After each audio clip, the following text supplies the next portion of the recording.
এজন্য সহিহ তিরমিজির বর্ণনায় আল্লাহর হাবিব বললেন, যে ব্যক্তি কোরআনের একটি অক্ষর পড়ে সে একটি নেকি পায়। রব্বুল আলামিন আল্লাহর হাবিবকে সহিহ তিরমিজির বর্ণনায় আল্লাহর হাবিব বললেন, যেই ব্যক্তি কোরআনুল কারীমের একটা অক্ষর পড়ে সেই একটি নেকি পায়। জোরে বলেন কয়টি? আর সেই একটা নেকিকে 10টা নেকির সমান করে দেওয়া হয়। আল্লাহর হাবিব বললেন, আমি কি একথা বলবো যে, আমি তোমাদেরকে একথা বলি না যে আলিফ লাম মিম পুরাটা হলো একটা অক্ষর? আল্লাহর হাবিব বললেন, না না, বরং আলিফ একটা অক্ষর, আলিফ একটা হরফ, লাম একটা হরফ, মিম একটা হরফ। কেউ যদি এই হিসেবে আলিফ লাম মিম পড়ে সঙ্গে সঙ্গে তার আমল নামায় 30টা নেক লিখে দেন কে? জোরে বলেন কে? এজন্য সহিহ মুসলিমের বর্ণনায় আল্লাহর হাবিব বললেন, যেই ব্যক্তি সর্বদা কোরআনুল কারীম তেলাওয়াত করে ওই কোরআন তার জন্য সুপারিশ করে, কিয়ামতের দিন ওই ব্যক্তির জন্য কোরআন তাকে সুপারিশ করবে, সুপারিশ করে করে আল্লাহর জান্নাতের মধ্যে নিয়ে যাবে। পড়েন সুবহানাল্লাহ। এজন্য আমরা কথা বলবো এবং শুনবো কোরআন থেকে। জোরে বলেন কোথায় থেকে? কোরআন থেকে। চলুন আমরা মূল আলোচনায় ঢুকে যাই। রব্বুল আলামিন বলেন, কদ আফলাহাল মুমিনুন, নিঃসন্দেহে মুমিনেরা সফলকাম হয়ে গেছে। সুবহানাল্লাহ পড়েন। আল্লাহ পাক রব্বুল আলামিন বলেন নাই মুমিনেরা সফল হবে, ইমানদাররা সফল হবে, এই কথা বলেন নাই। রব্বুল আলামিন বললেন মুমিনেরা সফলকাম হয়ে গেছে, ইমানদাররা সফলকাম হয়ে গেছে। কথা যিনি বলেছেন জোরে বলেন তিনি কে? এজন্য ভালো করে শুনেন, ইমানদারদেরকে মনোযোগ দিয়ে কথাগুলি শুনবেন, ডাইরেক্ট কোরআন থেকে কথা বলবো। এই জন্য ইমানদারদেরকে 2টা কাজ করা লাগবে। জোরে বলেন কয়টা? 2টা কাজ ইমানদারদেরকে করা লাগবে। 1 নাম্বার কাজ হলো শিরক মুক্ত ঈমান লাগবে। কি লাগবে? শিরক মুক্ত ঈমান লাগবে।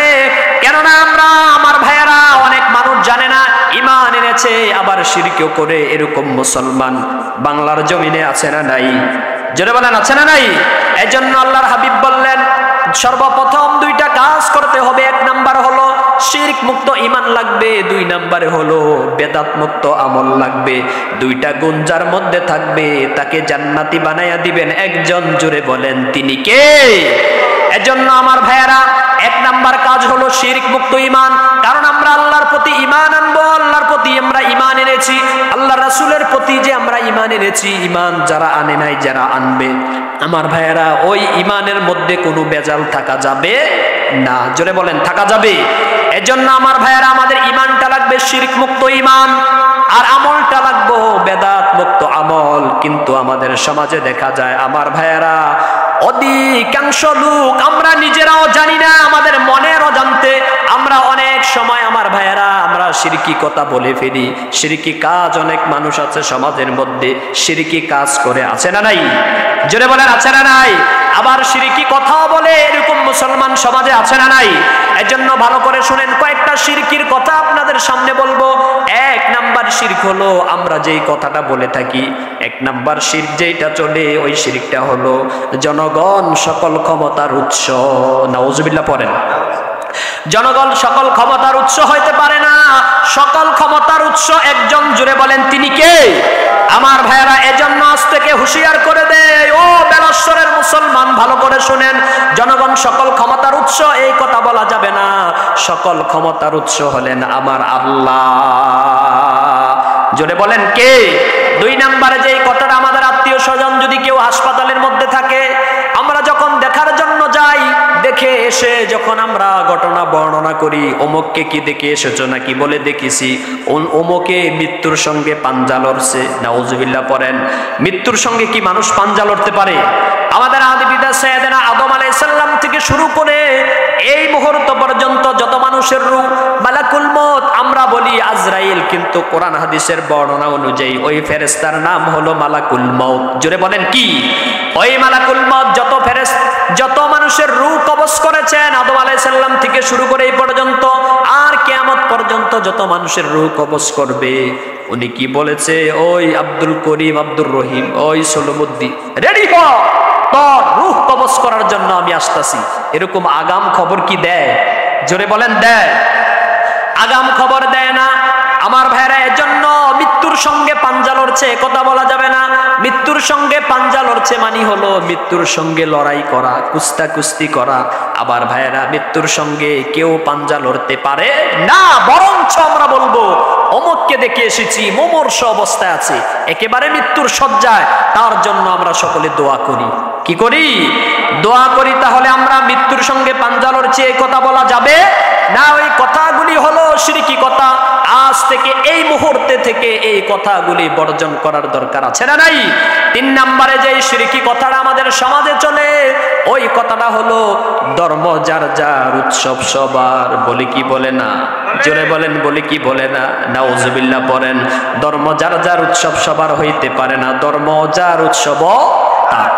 আমার ভাইয়েরা ভালো করে শুনেন, আমরা যখন রোজার ঈদের নামাজ পড়ি, রমজানের ঈদের নামাজ পড়ি, ঈদুল ফিতর, ঈদুল আজহা, আমরা যখন রোজা রাখি, আমাদের রোজার মধ্যে, আমাদের রোজার ঈদের নামাজের মধ্যে কোনো হিন্দু ভদ্রলোক আসে নাকি? আবার আমরা যখন কুরবানি ঈদের পশু জবাই করি, কুরবানি দেই, গরু জবাই করি, কোনো হিন্দু ভদ্রলোক আমাদের কুরবানিতে শরীক হয়? জোরে বলেন হয়। কিন্তু মুসলমান বেহাইয়া নির্লজ্জ, তাদের যখন দুর্গা পূজা আসে, তাদের ধর্ম তারা পালন করে, এই ব্যাপারে আমার কোনো বক্তব্য নাই। এই ব্যাপারে আমি বলছি না, কিন্তু বলছি আমাদের মুসলমানদের ইমানকে বাঁচানোর দরকার। মুসলমান হয়ে কেন ওইখানে যাবে? আমার ভাইয়েরা কেন মুসলমান হয়ে ওখানে যাবে? নির্লজ্জ মুসলমান ওই তাদের দুর্গা পূজার মধ্যে যায়, আবার তাদেরকে স্বাগত জানায়, বিভিন্ন পোস্টারের মধ্যে, হ্যান্ডবিলের মধ্যে, ব্যানারের মধ্যে শুভেচ্ছা দেয়, শারদীয় দুর্গা পূজার শুভেচ্ছা। নাউজুবিল্লাহ পড়েন। আমরা জানি তারা স্পষ্ট এটা হলো শিরক, তারা স্পষ্ট শিরকি করছে, শিরক করছে। কি করছে? কিন্তু মুসলমান হয়ে যারা বলবে শারদীয় দুর্গাপূজার শুভেচ্ছা, মুসলমান হয়ে যারা তাদেরকে শুভেচ্ছা জানাবে, এই কথার দ্বারা প্রমাণ হয়ে গেল আপনি ওই মূর্তি পূজাকে সমর্থন করলেন। ঠিক কিনা? এই কাজ থেকে হেফাজতে থাকতে হবে, এই কাজ করা যাবে না আমার ভাইয়েরা। কারণ হলো আমরা জানি এটা হলো স্পষ্ট একটা শিরক। জোরে বলেন কি শিরকের জন্য আমার ভাইয়েরা, সহিহ হাদিসের বর্ণনা এসেছে আল্লাহর হাবিবের কাছে এক মুশরিক কাঁধে একটা মূর্তি নিয়ে আসলেন। ওই কাঁধে মূর্তিটাকে তারা খোদা মনে করে ওই কাঁধে মূর্তিকে নিয়ে এবার রওনা দিলেন। আমার ভাইয়েরা, পথে মধ্যে গিয়ে তার প্রস্রাবের ব্যাগ হলো। জোরে বলেন কিসের? প্রস্রাবের ব্যাগ যখন হলো, আমার ভাইয়েরা, প্রস্রাবের ব্যাগ যখন হলো, ভালো করে শোনেন, এবার মনে মনে ভাবলো এই খোদাকে, এই মূর্তিকে কাঁধে নিয়ে যদি আমি প্রস্রাব করতে বসি, আমার এই খোদার সাথে বড় বেয়াদবি হয়ে যাবে। সুতরাং ওই খোদাকে একটু সামনে, একটু সাইডে রাইখা একটু আড়ালে গিয়ে প্রস্রাব করলো। আয়েশা দেখলেন যে প্রস্রাব শেষ করে আয়েশা দেখলেন ওই তার খোদার গায়ে পানি। নাউজুবিল্লাহ পড়েন কি? এবার মনে মনে ভাবলেন ওই খোদার গায়ে যেহেতু পানি, নিশ্চয় এটা বরকতের পানি হবে। নাউজুবিল্লাহ পড়েন কিসের পানি হবে? নিশ্চয় এটা বরকতের পানি হবে। এবার তার জিহ্বা দিয়ে চাটতে শুরু করলেন। জিহ্বা দিয়ে কি করতে শুরু করলেন? চাটতে শুরু করলেন। আমার ভাইয়েরা, জিহ্বা দিয়ে যখন চাটতে শুরু করলেন, দেখলেন যে পানিটা কেমন জানি দুর্গন্ধ, টক, একেবারে বেশা। মনে মনে ভাবলেন খোদার গায়ে যেহেতু পানি, এটা তো বরকতের পানি হওয়ার কথা, এরকম বিশ্রী টক দুর্গন্ধ কেন আসছে? তাহলে এটা তো বরকতের পানি হবে না। দুইটা বর্ণনা এসেছে। অনেক মুফাসসিরিনে কেরাম বললেন যে একটু দূরে দেখলেন একটা খেকশিয়াল অথবা একটা কুকুর প্রস্রাব যে করেছে ওই মূর্তির গায়ে, এখনো তার ওই বরকতের জায়গা দিয়া পানি বাইয়া বাইয়া পড়তেছে। নাউজুবিল্লাহ পড়েন। এবার নিজেকে ভাবলো ওই মূর্তিটাকে একটা আসার দিল। কি দিল? আসার দিলেন। আসার দেওয়ার চুটে, আসার দেওয়ার কারণে একটা পা ভেঙে গেল। কি ভেঙে গেল? একটা পা ভেঙে গেল। এবার ভালো করে শুনেন, এবার আল্লাহর হাবিবের কাছে গিয়ে বললেন, নবী, এমন এমন ঘটনা, যেই মূর্তি কুকুরের হাত থেকে, কুকুরের প্রস্রাব থেকে নিজেকে নিয়ন্ত্রণ রাখতে পারে না, বাঁচাইতে পারে না, তাহলে ওই ব্যক্তিটা আমাকে বাঁচাবে কি করে? আমার বুঝে আসে না। নবী, আপনি এই মুহূর্তে আমাকে পড়াইয়া দেন লা ইলাহা ইল্লাল্লাহু মুহাম্মাদুর রাসূলুল্লাহ সাল্লাল্লাহু আলাইহি ওয়াসাল্লাম। আমার ভাইরা, তারপরে যেই শিরকটা আমাদের সমাজে চলে, এমন লোক আছে মাজারের মধ্যে মানত করে, আছে না নাই? মাজারের মধ্যে সেজদা দেয়, এরকম লোক সমাজের মধ্যে আছে না নাই? জোরে বলেন, আছে না নাই?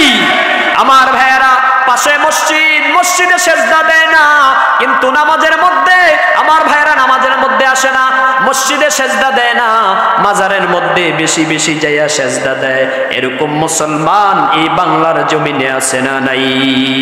জোরে বলেন, আছে না নাই? এই মাজারে সেজদা দেওয়া যাবে না। আমার ভাইয়েরা ভালো করে শুনেন, আল্লাহর হাবিবের কাছে এক মুসলিম মুসলমান হইলেন। জোরে বলেন, কি হইলেন? মুসলিম। সহিহ হাদিসের বর্ণনা থেকে বলছি, আল্লাহর হাবিবের কাছে মুসলমান হইলেন। এবার ওই মুসলিম ভাবলেন, ওই মুসলিম বললেন, নবী, আমি নতুন মুসলমান হয়েছি, আমার মন বলে আপনাকে সেজদা করার জন্য। আল্লাহর হাবিব বললেন, সেজদার মালিক আমি নই, সেজদার মালিক হলেন আবার আল্লাহ। সুবহানাল্লাহ পড়েন। আমিও যাকে সেজদা দেই, তুমিও তাকে সেজদা দাও। সুবহানাল্লাহ পড়েন। আমার ভাইরা, তারপরে যেই শিরকটা আমাদের সমাজে চলে, আমার ভাইয়েরা, যেই শিরকটা চলে, জ্যোতিষ বা গণকের কাছে গিয়ে হাত দেখিয়ে ভাগ্য গণনা করে, এরকম আছে না নাই? তারপরে আমার ভাইয়েরা, আল্লাহ ছাড়া অন্য কারোর কাছে সন্তান চাওয়া, চাকরি চাওয়া, ধন সম্পদ চাওয়া, এটা হলো শিরক। এটা হলো কি? শিরক। এজন্য বুখারীর বর্ণনা থেকে বলছি, বুখারীর বর্ণনা থেকে বলছি, আমার ভাইয়েরা, সাইয়েদনা ইব্রাহিম আলাইহিস সালাম ৮০ বছর বয়স। জোরে বলেন, কত? ৮০ বছর বয়স। আল্লাহ পাক রব্বুল আলামিন বললেন, ও ইব্রাহিম, তোমার নিজের হাতের কুড়াল দিয়ে তুমি তোমার সুন্নতে খতনা আদায় করো। সুবহানাল্লাহ পড়েন। সুন্নতে খতনা আদায় করো, যেটাকে আমরা বলি মুসলমানি। কি বলি? মুসলমানি। এজন্য এটা হলো সাইয়েদনা ইব্রাহিম আলাইহিস সালামের সুন্নাহ। পড়েন সুবহানাল্লাহ। আমার ভাইয়েরা, এভাবে ৮৬ বছর হয়ে গেল। ৮০ বছর বয়সে সুন্নতে খতনা আদায় করলেন। ৮৬ বছর যখন হয়ে গেল, বুখারীর বর্ণনা, আল্লাহর কাছে দোয়া করেছেন, আল্লাহর কাছে দোয়া করেছেন। সাইয়েদনা ইব্রাহিম আল্লাহর কাছে সন্তান চেয়েছেন। ৮৬ বছর বয়স, তারপরেও ধৈর্য হারান নাই, ধৈর্যর সাথে আল্লাহ পাক রব্বুল আলামিনের কাছে দোয়া করেছেন। ওই দোয়াটা রব্বুল আলামিনের কাছে এত পছন্দ হয়েছে, এত ভালো লেগেছে, রব্বুল আলামিন ওই দোয়াটা সূরা আস-সাফের ১০০ নম্বর আয়াতের মধ্যে কোট করে দিয়েছেন। পড়েন সুবহানাল্লাহ। সাইয়েদনা ইব্রাহিম দোয়া করেছেন, রব্বি হাবলি মিনাস সলিহিন। পড়েন আল্লাহু আকবার। এই সাইয়েদনা ইব্রাহিম বললেন, ও আমার রব, আপনি আমাকে একটা নেক সন্তান দান করেন। ওই দোয়াটা কবুল করে নিয়েছেন। একজন জোরে বলেন, তিনি কে? আরো জোরে বলেন, তিনি কে? এজন্য আমরাও চাইব রবের কাছে। জোরে বলেন, কার কাছে? আল্লাহ আমার রব, এই রবে আমার সব। আল্লাহ আমার রব, এই রবে আমার সব। দমে দমে তনু মনে তারি অনুভব, দমে দমে তনু মনে তারি অনুভব। আল্লাহ আমার রব, এই রবে আমার সব।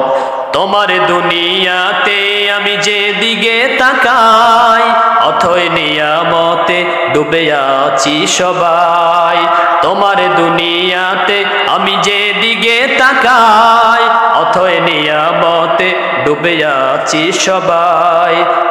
পাখালির গানে শুনি তসবিহ কলরব, তসবিহ কলরব। আল্লাহ আমার রব, এই রবে আমার সব। আল্লাহ আমার রব, এই রবে আমার সব। পড়েন আমিন। এজন্য আমার ভাইয়েরা, এই শিরক থেকে আমাদেরকে বাঁচা লাগবে। জোরে বলেন, কি লাগবে? এজন্য এই শিরকের সাথে যারা সম্পর্ক রাখবে, তাদের জন্য আল্লাহর জান্নাত হারাম করে দিয়েছেন। কি দিয়েছেন? এজন্য রব্বুল আলামিন সূরা মায়েদার ৭২ নম্বর আয়াতে রব্বুল আলামিন চমৎকার করে জানিয়ে দিলেন।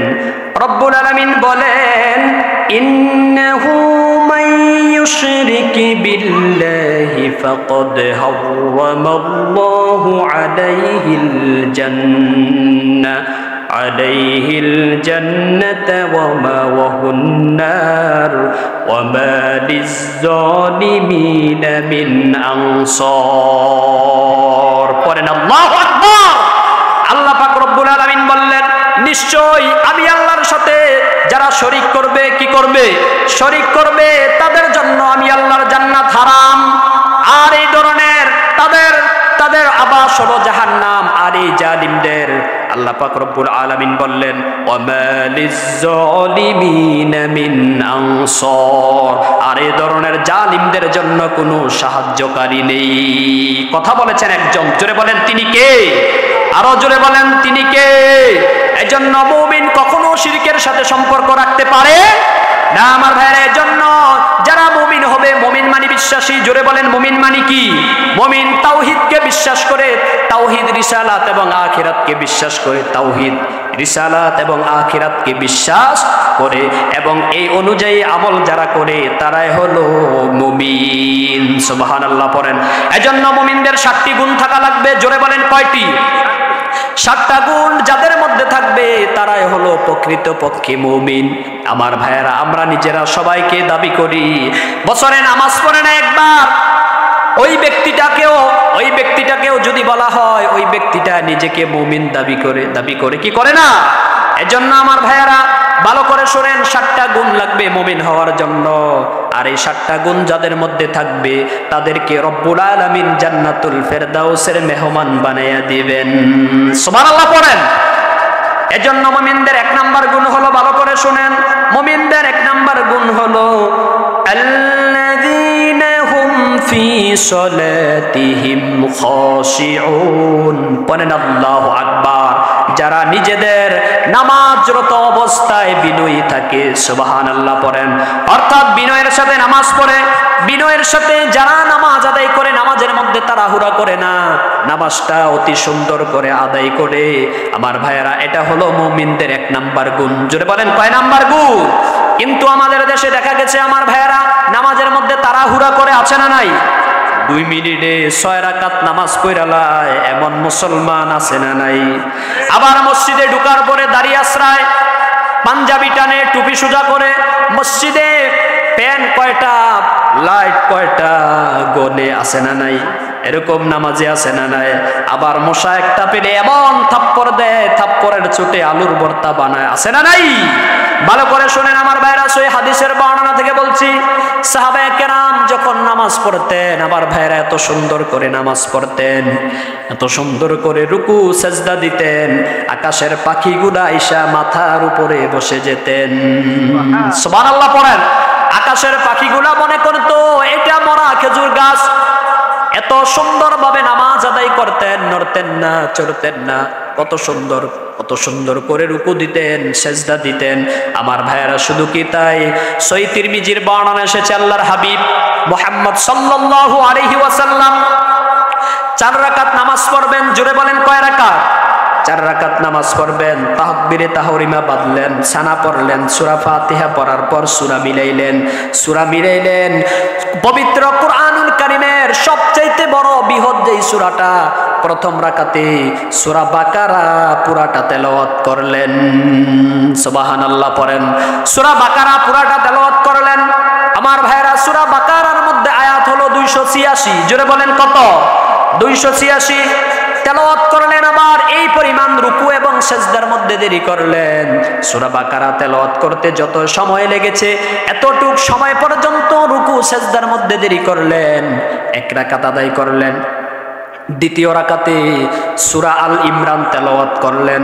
সূরা আল ইমরান তেলাওয়াত করতে গিয়ে যতটুকু সময় লেগেছে, এতটুকু সময় পর্যন্ত রুকু আর সিজদার মধ্যে দেরি করেছেন। সুবহানাল্লাহ পড়েন। রুকু সিজদার মধ্যে দেরি করলেন। সূরা বাকারার মধ্যে আমার ভাইরা প্রথম রাকাতে সূরা বাকারা তেলাওয়াত করলেন, দ্বিতীয় রাকাতে সূরা আল ইমরানের মধ্যে আয়াত হলো 200। জোরে বলেন কত? জোরে বলেন কত? 200 এই পরিমাণ রুকু সেজদা দেরি করলেন। তৃতীয় রাকাতে সূরা নিসা তেলাওয়াত করলেন। সূরা নিসার মধ্যে আয়াত হলো 176, সুবহানাল্লাহ পড়েন। এই পরিমাণ রুকু সেজদা দেরি করলেন, রুকু সেজদা দেরি করলেন আমার ভাইরা। তারপরে চতুর্থ রাকাতে সূরা মায়েদা তেলাওয়াত করলেন। সূরা মায়েদার মধ্যে আয়াত সংখ্যা হলো 120, সুবহানাল্লাহ পড়েন। 4 রাকাত নামাজের মধ্যে আল্লাহর হাবিব মুহাম্মদ সাল্লাল্লাহু আলাইহি ওয়াসাল্লাম প্রায় 7 পারা কোরআনুল কারীম তেলাওয়াত করেছেন, সুবহানাল্লাহ পড়েন। সবগুলি আয়াত মিলে হলো সূরা বাকারায় 286, ইমরানে 200, সূরা নিসার মধ্যে 176, সূরা মায়েদার মধ্যে 120, সবগুলি আয়াত মিলে হলো 782, সুবহানাল্লাহ পড়েন। এই 782 নাম্বার আয়াত পর্যন্ত আল্লাহর হাবিব 4 রাকাত নামাজের মধ্যে তেলাওয়াত করলেন। জোরে পড়েন সুবহানাল্লাহ। আর আমরা নামাজের মধ্যে শুধু তাড়াহুড়া করি, কি করি? তাড়াহুড়া করি। আমার ভাইয়েরা ভালো করে শুনেন, এজন্য মুমিনদের 1 নাম্বার গুণ হলো আল্লাযীনা হুম ফি সলাতিহিম খাশিউন। মুমিনদের 1 নাম্বার গুণ হলো যারা নিজেরা নামাজরত অবস্থায় বিনয়ী থাকে। এজন্য বিনয়ের সাথে নামাজ পড়ার দরকার আছে না নাই? সালাত কায়েম করার দরকার আছে না নাই?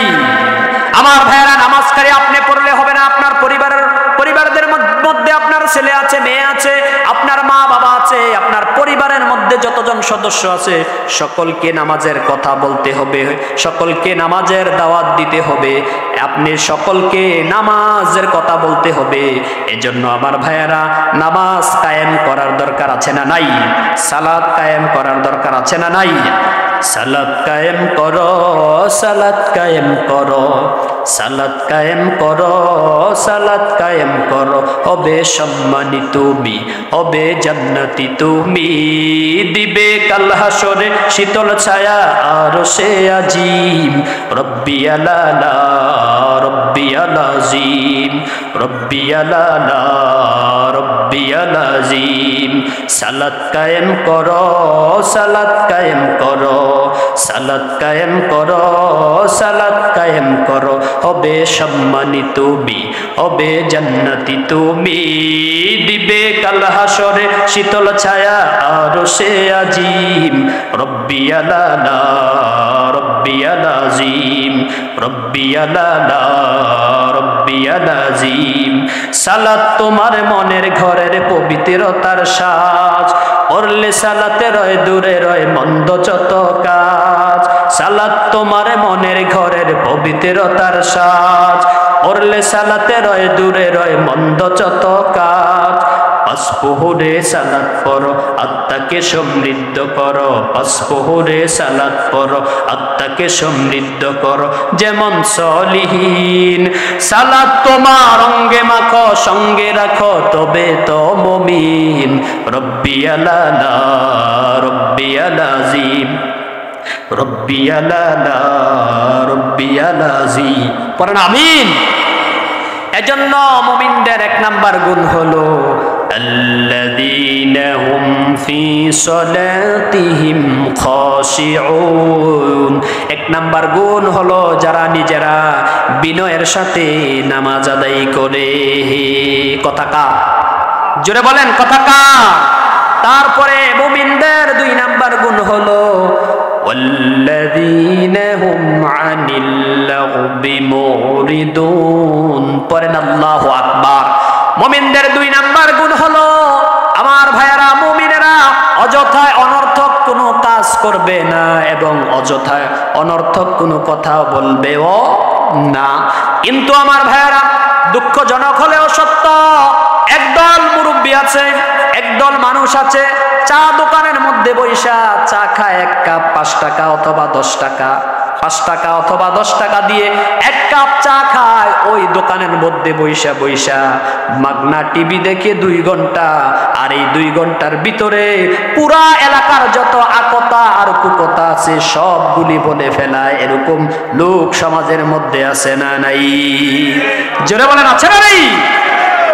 এজন্য আল্লাহর হাবিব বললেন, দুনিয়ার মধ্যে সবচাইতে ভালো জায়গা হলো, দুনিয়ার মধ্যে সবচেয়ে ভালো, মুসলিমের বর্ণনা এসেছে দুনিয়ার মধ্যে সবচেয়ে ভালো জায়গা হলো মসজিদ, আর সবচাইতে নিকৃষ্ট জায়গা হলো বাজার, দোকানপাট। কথা বলেছেন মুহাম্মদ সাল্লাল্লাহু আলাইহি ওয়াসাল্লাম। এজন্য আমার ভাইরা, মুমিনদের 2 নাম্বার কাজ, মুমিনেরা অযথায় অনর্থক কোনো কথা বলবে না মুমিনেরা, এবং বাজে কোনো কাজ কথা বলবেও না, বাজে কোনো কাজ করবেও না। আমার ভাইরা, বিস্তারিত বর্ণনা করলে অনেক সময় লেগে যাবে। তারপরে মুমিনদের 3 নাম্বার গুণ হলো والذين هم للزكاة فاعلون। পড়েন আল্লাহু আকবার। মুমিনদের 3 নাম্বার গুণ হলো মুমিনেরা যথাযথ ভাবে যাকাত আদায় করবে। কথা কার? জোরে বলেন। কথা বলেছেন একজন, তিনি কে? মুমিনেরা যথাযথভাবে কি করবে? যাকাত আদায় করবে। কিন্তু দুঃখজনক হলেও সত্য, আমাদের দেশের লোকেরা যাকাত আদায় করতে চায় না, মনে করে যাকাত দিলে তার ধন সম্পদ কমে যাবে। কিন্তু না না আমার ভাইয়েরা, যতক্ষণ পর্যন্ত আপনি যাকাত না দিবেন ততক্ষণ পর্যন্ত আপনার সম্পদগুলি বৈধ হবে না। কথা বলেছেন মুহাম্মদ সাল্লাল্লাহু আলাইহি ওয়াসাল্লাম। এজন্য আমার ভাইয়েরা, দুঃখজনক হলেও সত্য, আমার ভাইয়েরা ভালো করে শুনেন, যাকাত দিবে তাক দূরের কথা, এই বাংলাদেশের ধনী লোকেরা যদি সঠিকভাবে যাকাত দিত, আমার মনে হয় একটা গরিব অসহায় লোকও আর খুঁজে পাওয়া যেত না। ঠিক না বেঠি? কিন্তু আমার ভাইয়েরা, যাকাত তো দিবে তাক দূরের কথা, আমাদের দেশের নেতারা, আমাদের দেশের ধনী ধনী লোকেরা, আমাদের দেশের টপ 10 ধনী লোকেরা যাকাত দিবে তাক দূরের কথা, বাংলার জমিন থেকে লক্ষ কোটি কোটি টাকা বিদেশের মধ্যে পার করে দেয়, এমন ডাকাত এই বাংলার জমিনে আছে না নাই? জোরে বলেন, আছে না নাই? আমার ভাইয়ারা, আল্লাহর কসম করে বলি, ওই টাকাগুলি যদি গরিবদের মাঝে বন্টন করে দিত, গরিবদের মাঝে বিলিয়ে দিত, মনে হয় একটা গরিব, আবার ভাইয়েরা বাড়ি সালাদ দিও আর একটা গরিবও পাওয়া যাইত না। ঠিক কিনা? অথচ আমার ভাইয়েরা, তাদের টাকার অভাব নাই, গাড়ির অভাব নাই, বাড়ির অভাব নাই, স্বর্ণের অভাব নাই, কোনো কিছুর অভাব নাই। তারপরেও আমার ভাইয়েরা ব্যাংকগুলিকে খালি করে কোটি কোটি টাকা বিদেশের মধ্যে পার করে দিয়েছে। ঠিক কিনা? এই জবাব একদিন আল্লাহর কাছে দেওয়া লাগবে কি লাগবে না? জোরে বলেন, লাগবে কি লাগবে না? আমার ভাইয়েরা, আবার বিপদ থেকে বাঁচার জন্য একেবারে ক্লিন শেভ করে আছে না নাই? আবার কেউ বা বিপদ থেকে বাঁচার জন্য দাড়ি নাই, দাড়ি রাখে, কেউ বা চাচ্চা সমান কইরা লাই। ঠিক না বেটি? অথচ আমার ভাইয়েরা, তারপরও বাঁচার কি হয় নাই? কোনো সুযোগ হয় নাই। তারপরও ধরা খাইছে কি খায় নাই? তারপরও ধরা খাইছে কি খায় নাই? এই লোকটি যদি ইসলাম মানত আর ওই টাকাগুলি যদি যথাযথভাবে যাকাত দিত, টাকাগুলি যদি গরিবদের মাঝে বিলিয়ে দিত, তাহলে গরিব অসহায়কে আর খুঁজে পাওয়া যেত না। এজন্য মুমিনদের 3 নাম্বার গুণ হলো আল্লাযীনা হুম লিয-যাকাতি ফাঈলুন। আল্লাহ বললেন, মুমিনদের 3 নাম্বার গুণ হলো যারা যথাযথভাবে যাকাত আদায় করে। কথা বলেছেন একজন, জোরে বলেন তিনি কে? আরো জোরে বলেন তিনি কে? এজন্য যথা সময়ে যাকাত দেওয়ার দরকার আছে না নাই? আল্লাহ কবুল করুক, পড়েন আমিন। আরো জোরে পড়েন আমিন। তারপরে মুমিনদের 4 নাম্বার গুণ হলো ওয়াল্লাযীনা হুম লিফুরুজিহিম হাফিজুন। পড়েন আল্লাহু আকবার। মুমিনদের 4 নাম্বার গুণ হলো আর যারা নিজেদের লজ্জাস্থানের হেফাজত করে। সুবহানাল্লাহ পড়েন। লজ্জাস্থানের হেফাজত করার দরকার আছে না নাই? করার জন্য নির্দেশ করেছেন একজন, জোরে বলেন তিনি কে? আরো জোরে বলেন তিনি কে? বিশেষ করে মা বোনদেরকে বলে যাই, আপনার সুখের জন্য, আপনার শান্তির জন্য, ছেলে মেয়ে স্ত্রী মা বাবাকে নিয়ে সুখে শান্তিতে 4টা ডাল ভাত খাওয়ার জন্য অনেকের স্বামী বিদেশে যায় কি যায় না? জোরে বলেন, যায় কি যায় না? আমার ভাইয়েরা ভালো করে শুনেন, এই ওয়াজটা আপনারাও বাড়িতে যাইয়া বিবিদের কাছে বইলেন।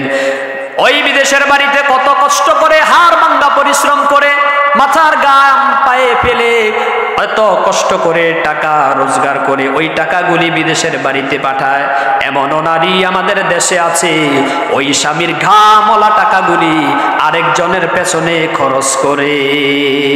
আছে না নাই?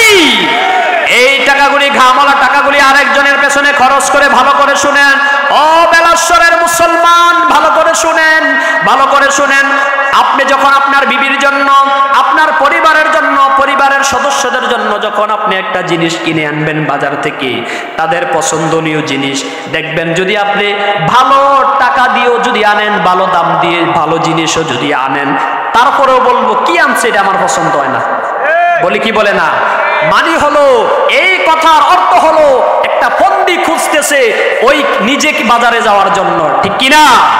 অথচ নিজে যখন বাজারে যায় একই জিনিস আরো বেশি দাম দিয়ে আনে, কিন্তু ঠগে। আপনারা বলেন একটা পুরুষ লোক যত সুন্দর করে মুলাইয়া জিনিসটা ক্রয় করে আনতে পারবে, হ্যাঁ, একটা নারী কি পারবে? 10 টাকারটা দাম চায় 30 টাকা, 15 টাকা দিয়ে কিনে, অথচ আপনি 10 টাকা দিয়ে কিনতে পারেন, ঠিক কিনা? এজন্য মা বোনদেরকে বলবো, আপনার স্বামী যেইটা আনে ওইটা দিয়ে আপনি সন্তুষ্ট থাকবেন, রহমত আর বরকত দিয়ে দিবেন। একজন জোরে বলেন তিনি কে?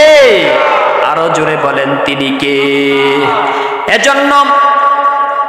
এজন্য সহিহ মিশকাতের বর্ণনা এসেছে, আল্লাহর হাবিব বললেন, কোন মা বোন যদি 4টা কাজ করে, জোরে বলেন কয়টা? 4টা কাজ যদি করে, 8টা জান্নাতের যে কোনো দরজা দিয়ে ওই ব্যক্তিটা ঢুকতে পারবে। জান্নাতের দরজাগুলি ডাকবে, ও খাদিজা, ও আয়েশা, ও ফাতেমা, ও রাবিয়া, আপনি আমার দরজা দিয়ে ঢুকেন, আপনি আমার দরজা দিয়ে ঢুকেন। পড়েন সুবহানাল্লাহ। কাজ হলো 4টা, জোরে বলেন কয়টা? আরো জোরে বলেন কয়টা? 1 নাম্বার কাজ হলো 5 ওয়াক্ত নামাজ। 1 নাম্বার কাজ কি? 5 ওয়াক্ত নামাজ। ব্যাখ্যা দিব না, ভালো করে শুনেন।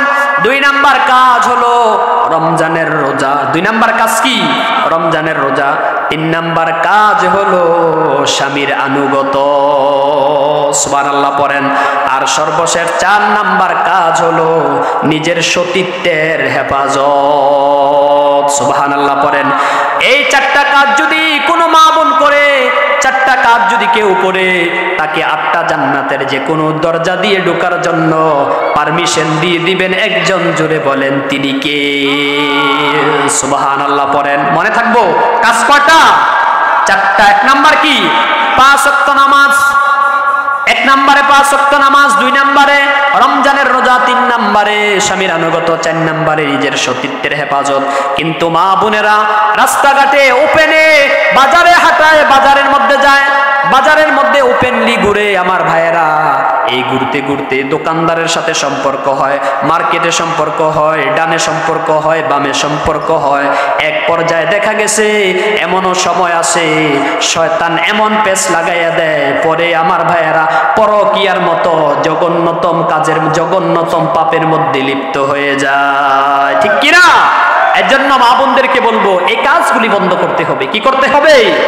কাজগুলি বন্ধ করতে হবে। এজন্য মুমিনদের 4 নাম্বার গুণ হলো ওয়াল্লাযীনা হুম লিফুরুজিহিম হাফিজুন। 4 নাম্বার গুণ হলো মুমিনেরা নিজের লজ্জাস্থানের হেফাজত রাখবে। কথা কার? পুরুষদেরকে বলি, পুরুষ এবং নারী সকলকে তাদের নিজের লজ্জাস্থানের হেফাজত করতে হবে। কথা বলেছেন একজন, জোরে বলেন তিনি কে? কিন্তু যুবকদেরকে একটা নসিহত করে যায়, যুবকেরা নতুন বিয়ে করে, জোরে বলেন কি করে? বিয়ে করার পর নিজের বাড়িতে যাওয়ার আগে বউয়ের ছবি ফেসবুকে পোস্ট করে দেয়। আছে না নাই? জোরে বলেন আছে না নাই? বিয়ে করছে নিজে একজন, তার বউকে দেখায় 5,000 10,000 লোকজনকে। নাউজুবিল্লাহ পড়েন। যুবক ভাইদেরকে বলে, অনুরোধ করে বলবো এই কাজ করা যাবে না। এই কাজ যদি তুমি করো তোমার উপরে আল্লাহর লানত হয়ে যাবে। কারণ তোমার স্ত্রী তোমার কাছে হলো আমানত। জোরে বলেন কি? স্ত্রীর সতীত্ব স্বামীর জন্য আমানত, স্বামীর সতীত্ব স্ত্রীর জন্য আমানত। নিজের সতীত্বের হেফাজত রাখতে হবে। জোরে বলেন কি রাখতে হবে? হেফাজত রাখতে হবে। যুবক ভাইয়েরা এই কাজ করা যাবে না। বিয়ে করেছে একজন, তুমি তোমার বউকে, আমার ভাইয়েরা, যার যার স্ত্রী তার কাছে একেবারে মূল্যবান সম্পদ। জোরে বলেন কি? মূল্যবান সম্পদ না?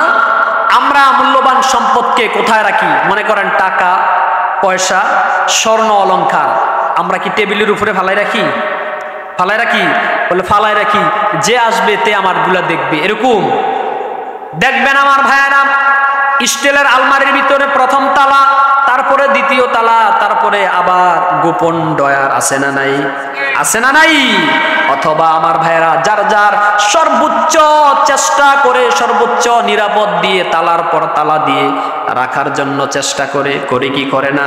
কিন্তু আপনারা তো জানেন না, তার চাইতেও মূল্যবান সম্পদ হলো আপনার কাছে আপনার নারী, আপনার কাছে আপনার স্ত্রী।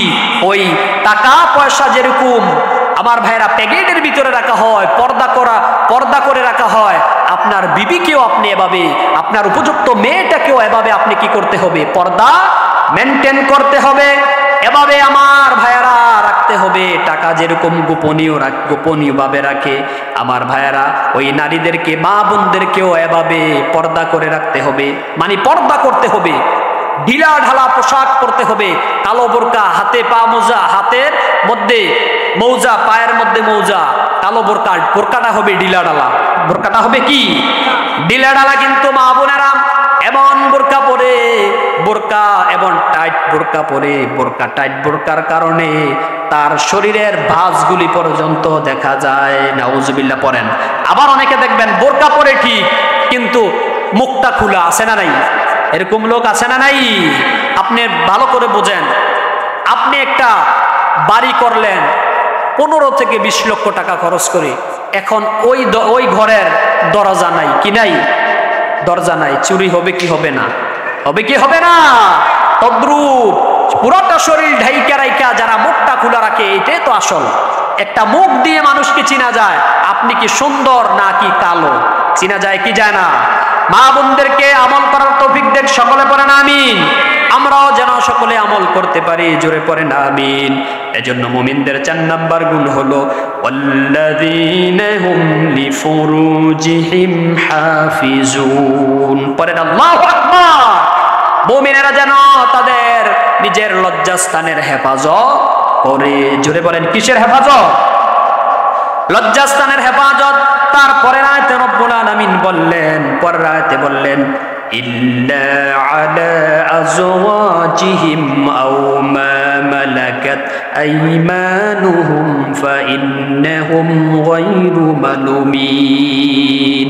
পরেন আল্লাহু আকবার। নিজের লজ্জাস্থানের হেফাজত করবে, তবে তাদেরকে ব্যতীত, তাদের যার যার আপন স্ত্রী এবং কৃতদাসী ব্যতীত, যার যার স্ত্রী এবং কি কৃতদাসী ব্যতীত, কেননা তারা আল্লাহর কাছে তিরস্কৃত হবে না। সুবহানাল্লাহ পড়েন।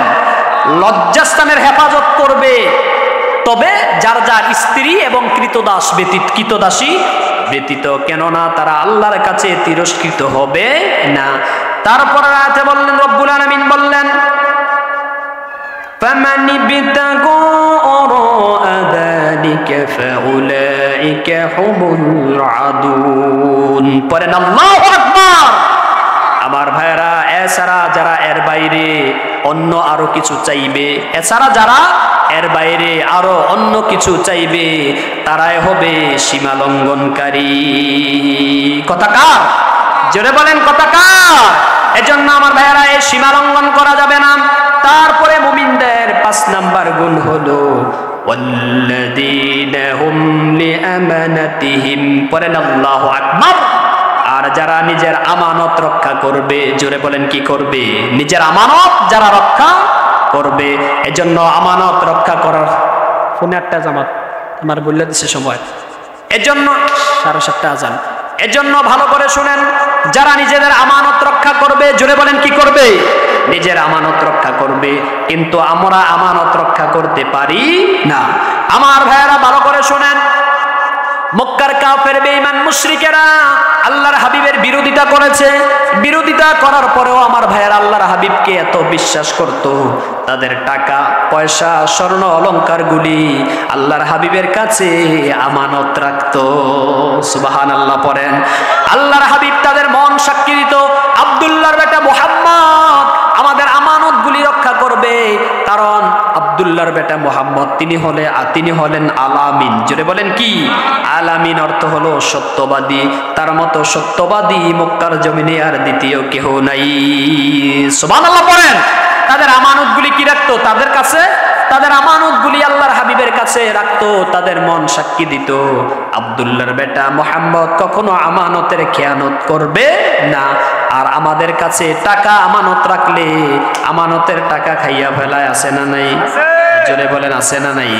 আর হাওলাত দিলে তো কথাই নাই।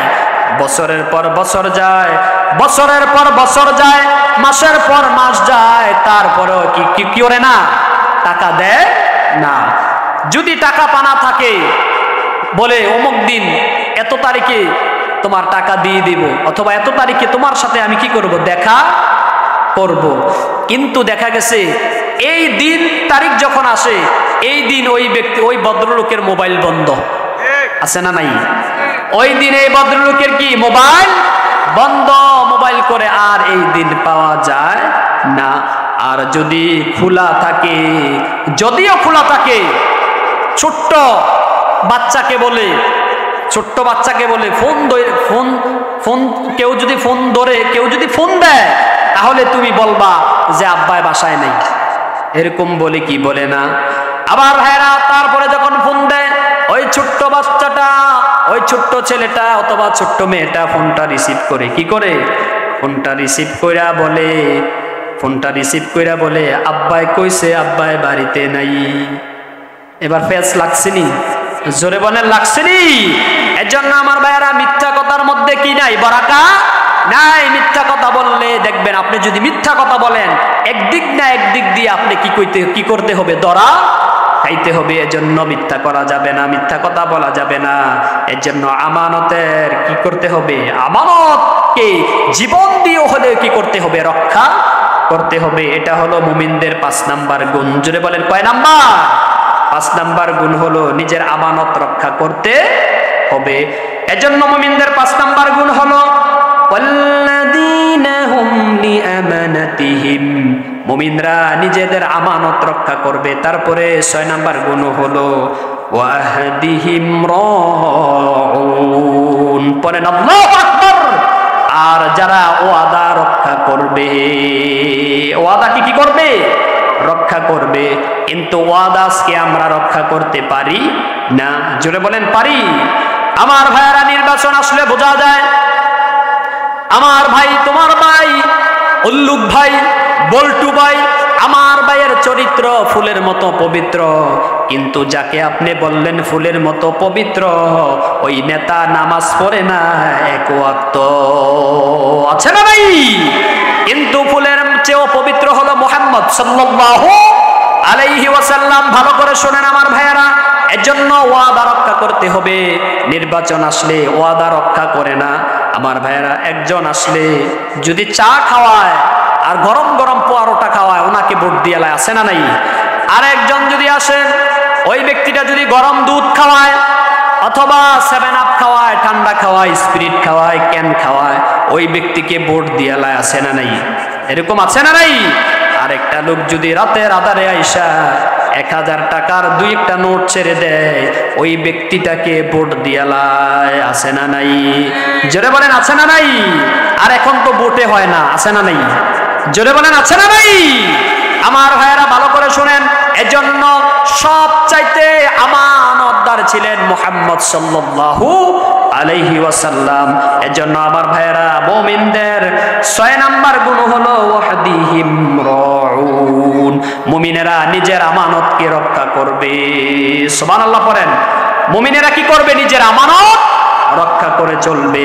এজন্য আমার ভাইয়েরা, তারপরে সর্বশেষ 7 নাম্বার মুমিনদের গুণ হলো والذين هم على صلواتهم يحافظون, পড়েন আল্লাহু আকবার। মুমিনদের 7 নাম্বার গুণ হলো, মুমিনদের 7 নাম্বার গুণ হলো মুমিনেরা নিজেদের নামাজগুলোকে রক্ষণাবেক্ষণ করবে। সুবহানাল্লাহ পড়েন। নিজেদের নামাজগুলোকে মুমিন কি করবে? রক্ষণাবেক্ষণ করবে। সময় মতো নামাজ আদায় করে নিবে, পড়েন সুবহানাল্লাহ। এই 7টা গুণ যাদের মধ্যে থাকবে, জোরে বলেন কয়টা? এই 7টা গুণ যাদের মধ্যে থাকবে তারাই হলো প্রকৃত মুমিন। সুবহানাল্লাহ পড়েন। তারাই হলো সফল মুমিন, তারাই হলো আদর্শ মুমিন। কথা বলেছেন একজন, জোরে বলেন তিনি কে? এবার আমার ভাইয়েরা আসেন, এই 7টা গুণ যাদের মধ্যে থাকবে তাদের ব্যাপারে রব্বুল আলামিন বললেন উলাইকা হুমুল ওয়ারিসুন। পড়েন আল্লাহু আকবার।